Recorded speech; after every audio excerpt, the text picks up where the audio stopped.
Now, in some ways, my expertise or my interest is in the area of ethics and the social dimensions of religion.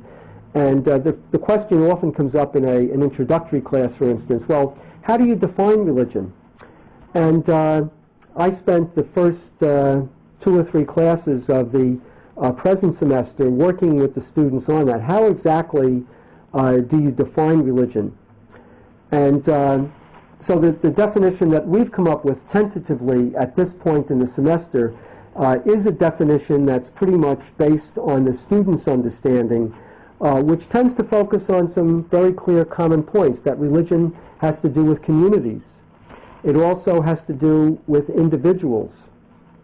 It has to do with traditions at the same time.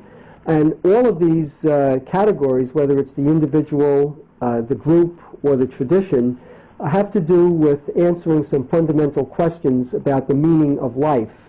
Not simply in the sense of a God of the gaps, where we're trying to explain that which is puzzling by simply saying it's God, but in a more fundamental sense, how do you give meaning to life? That seems to me to be the fundamental issue behind religion. And I say that because the students tend to see the definition of religion very much in relationship to understanding science. That religion has to do with that which you can't explain from a scientific point of view. And of course, with the scientific paradigm, it would look like everything can be explained eventually by science. To get them to understand that religion speaks a different language, that it has different interests than the interests of science, is an important accomplishment.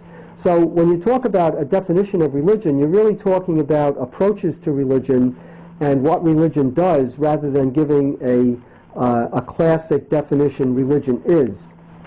The other interesting point about defining religion today, or speaking about it particularly with students, is the relationship between religion and spirituality.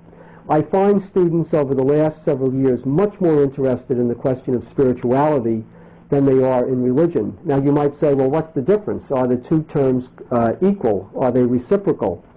It's very clear to me, from the student's point of view, that spirituality is a much broader umbrella term than religion, and I would certainly agree with them. That one of the reasons why there's been a flight from organized religion, or why the students find the term religion limiting, is that religion itself has not embraced fully enough the spiritual concerns that the students have.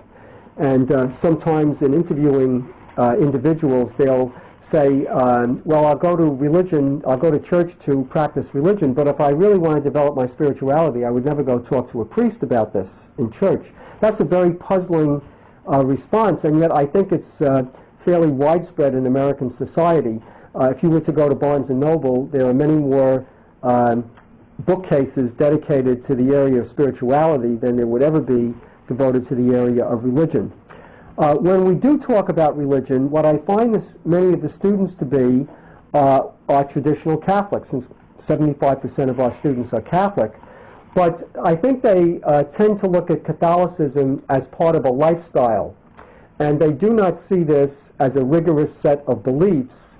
They see it as going to church on Sunday, certain spiritual practices, but as being open to other religious traditions as well. I don't think they see any conflict between believing as a Buddhist or a Hindu or a Native American and also being Catholic at the same time. They seem to be much more syncretic in the traditional use of that term than at any previous time, at least in my lifetime, in teaching religion.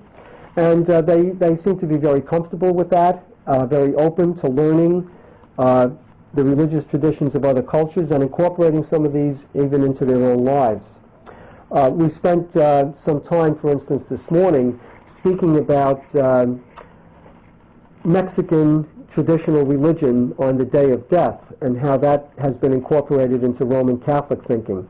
That's not a relatively new phenomenon, but I think it encourages the students with their own attempts to relate religion to different parts of their lives and other practices, that this is okay, so to speak.